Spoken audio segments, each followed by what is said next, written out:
Assalamualaikum warahmatullahi wabarakatuh. Ketemu lagi dengan Kak Furkon di channel Arif Furkon. Pada video kali ini Kak Furkon kembali berbagi informasi terbaru ya seputar kabar P3K Guru tahun 2023 di mana ada informasi penting yang harus Bapak Ibu guru ketahui tentunya. Tentunya tentang update NIP PPK dan ada aturan bahwa PPK itu kontrak tidak akan putus sampai umur 60 tahun. Ini pernyataan resmi dari Bapak Suharman ya teman-teman ya. Oke lanjut. Tapi sebelum Kak Furkon ke informasinya, Kak Furkon ingatkan untuk teman-teman yang baru saja bergabung atau baru saja menemukan video di channelnya Kak Furkon, silakan ditekan tombol subscribe-nya dan nyalakan lonceng notifikasi supaya teman-teman tidak ketinggalan pada saat Kak Furkon mengupload informasi terbaru ya seputar P3K Guru tahun 2023 ini. Oke, langsung saja kita ke informasinya. Di sini ada kantor regional 5, ada update kemarin ya tanggal 1 Juli 2023 di mana sudah banyak yang ACC ya teman-teman ya. Coba Bapak Ibu guru bisa lihat di sini memang oke Lampung ini 317. Ini Lampung Barat sudah 55 yang ACC. Dari total usul 55 sehingga ini sudah 100%. Pasawaran juga 100% ya, 90-90. Kemudian di sini eh, Kabupaten Pringsewu di sini usul 107, Pertek ACC 107. Metro juga 100%. Jadi sudah banyak yang mencapai 100%. Jakarta masih belum ya perteknya. Oke, jadi ini 415 353, ini separuh ya, hampir separuh Bapak Guru ya. Tetapi sudah ada progres yang terpenting Bapak Ibu ya, karena di sini kalau sebelum ini itu sangat sangat itu ya, sangat sedikit sekali progresnya. Jadi teman-teman wajib simak apa update terbaru dari Kanrek tiap-tiap BKN ya, teman-teman ya. Coba kita sepil ke BKN 7 Palembang, apakah ada? Kita coba. Ini masih lama teman-teman ya. Ini BKN Palembang masih cukup lama update-nya. Ini sebelum hari raya kemarin kayaknya ya. Bapak Ibu guru bisa lihat. Tapi sudah lumayan banyak yang 100% ya. Lebong, kemudian Muko-Muko, Rajang Lebong ini juga 100%.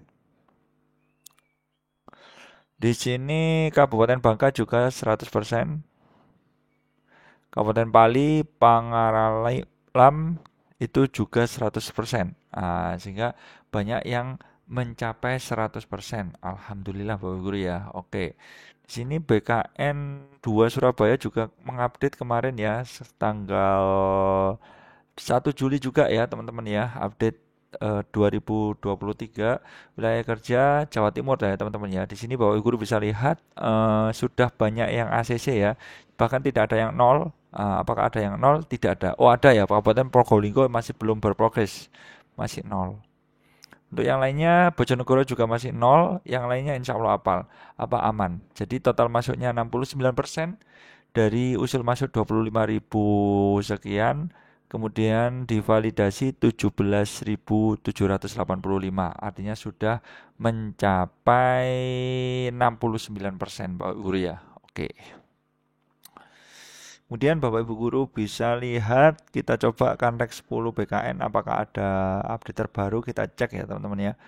Oh, masih sama ya teman-teman ya, 30 Juni kemarin. Kalau 30 Juni memang sudah banyak yang 100% untuk wilayah Bali dan sekitarnya. Contohnya Kabupaten Bangli ini 100%, Jembrana 100%, Kelungkung juga 100%. Meskipun banyak yang di bawah 100%, tapi paling enggak sudah berprogres ya. Mataram 100%, Lombok Tengah juga 100%. Alhamdulillah Bapak Guru ya. Pemkab Sumber Daya 100%, Pemkab Sumba Tengah juga 100%. Ini juga ini sudah banyak ya yang sebelumnya 0%, ini sudah apa katakanlah berproses ya. Jadi intinya kita sabar saja, semoga bulan ini tetap ya penerbitan NIP PPK akan segera tuntas dan SK segera turun seperti itu. Oke, sekarang kita simak pernyataan resmi dari Bapak Suharman ya terkait kontrak PPPK itu tidak akan putus ya sampai 60 tahun seperti itu. Kita simak bareng-bareng ya teman-teman ya. Nah, kami juga ingin menambahkan sedikit tadi pertanyaan menjawab atau tadi sebetulnya pertanyaannya Bu Hesti tadi ke Bu Dirjen, tapi kami ingin menjelaskan sedikit mengenai apakah proses rekrutmen P3K ini kemudian kalau kontraknya habis terus harus berhenti, mulai lagi ujian lagi. Tidak, Ibu. Jadi mereka automatically akan diperpanjang. Kecuali, jadi di P3K itu diberikan fleksibilitas, dia bisa memilih jabatan. Itu kelebihan antara P3K dengan PNS. Kalau PNS itu dia mulai dari nol dan dia setiap 3 tahun, 4 tahun baru bisa naik pangkat. Tapi untuk P3K dia tidak. Kalau dia diangkat muda misalnya, selagi dia masih di posisi jabatan guru muda misalnya, maka sampai kapanpun kontraknya akan tetap berlaku tanpa ada rekrutmen kembali. Tapi kalau 2 tahun setelah itu dia ingin melamar, ada pembukaan jabatan baru misalnya untuk guru madya, maka dia bisa mendaftar untuk guru madya tanpa dia kemudian harus mengikuti seperti skemanya pegawai negeri sipil. Jadi ada fleksibilitas yang diberikan kepada P3K di dalam proses pengangkatan. Jadi contohnya paling gampang gini, kalau seseorang diangkat jadi guru, misalnya jadi guru pertama, sebetulnya dia merasa karena dia memiliki pendidikan S2 misalnya, saya mampu kok sebetulnya menjadi guru madya gitu. Padahal kalau untuk mencapai ke madya, dia harus dari pertama masuk ke muda dulu, terus baru ke madya.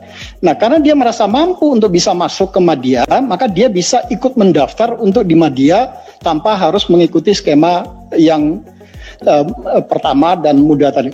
Tapi begitu dia masuk ke madya, dia baru ikut seleksi kembali karena dia berada di level jenjang jabatan yang berbeda. Tapi kalau dia masih di level jenjang jabatan sama-sama pertama, maka kontraknya tidak akan pernah diberhentikan atau tidak akan pernah putus bagi yang bersangkutan. Jadi sampai usia 60 tahun batas usia pensiun yang ditetapkan. Jadi sampai dengan batas usia pensiun yang ditetapkan yang diatur di dalam PP 49 2018. Jadi tidak ada pemutusan hubungan kontrak kecuali kalau yang bersangkutan kena sanksi hukum pidana misalnya. Jadi itu sebabnya yang tadi juga terkait dengan pertanyaannya Pak Andreas, apakah ini kemudian yang menyamakan atau yang membedakan itu apa sih sebetulnya selain tunjangan guru dan segala gaji, tunjangan dan hak pensiun yang sebetulnya tidak mereka dapat. Sebetulnya yang juga ini selalu berkali-kali disampaikan oleh Pak Kepala, tunjangan pemberian pensiun itu sebetulnya sekarang teman-teman di Kementerian PAN RB, BKN sedang mencoba merumuskan pemberian skema tunjangan pensiun bagi P3K.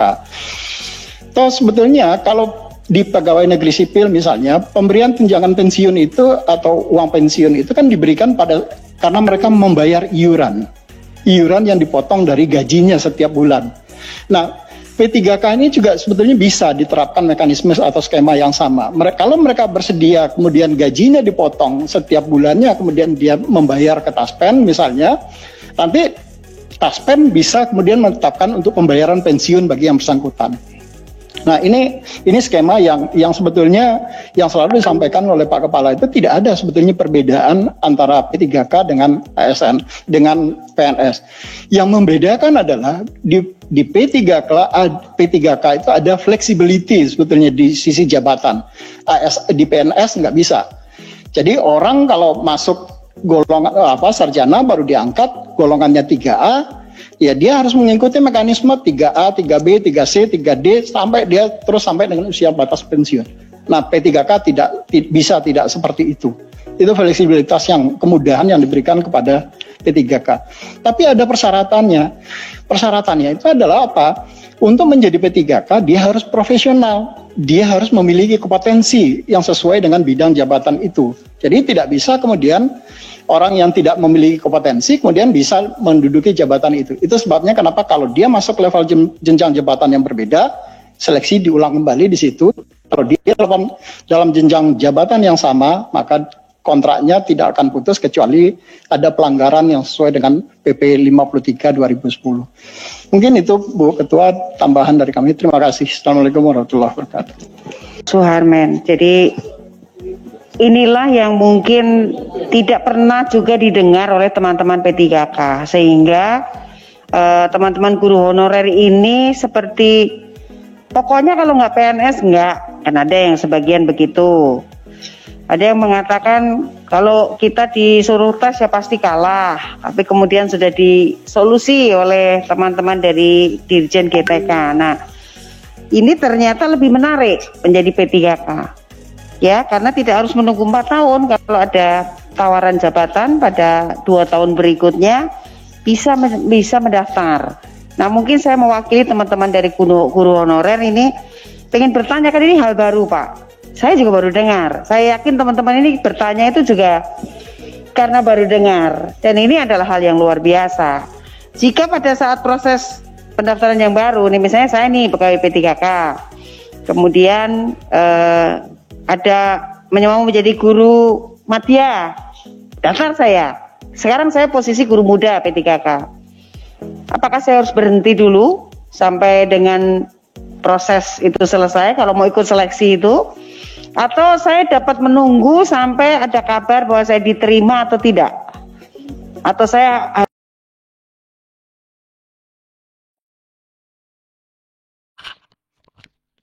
Oke, seperti itu ya pernyataan Bapak Suharman. Ini merupakan angin segar ya bagi teman-teman yang sudah keterima P3K. Itu kontrak tidak akan putus sampai 60 tahun. Jadi luar biasa ya. Semoga saja ini bisa terrealisasi karena memang kuncinya sebenarnya ada di anggaran ya teman-teman ya. Kalau anggarannya ada insya Allah ya lancar saja. Tapi kan yang dipermasalahkan saat ini adalah anggaran. Ada nggak anggarannya? Nah, situ toh apa kunci permasalahannya itu di situ. Karena tiap Pemda itu seakan-akan apa khawatir ya tidak ada anggarannya seperti itu. Oke, seperti itu dulu info dari Kak Furkon, mudah-mudahan bermanfaat. Intinya tetap semangat dalam mengajar. Salam semangat terus dari Kak Furkon. Wassalamualaikum warahmatullahi wabarakatuh.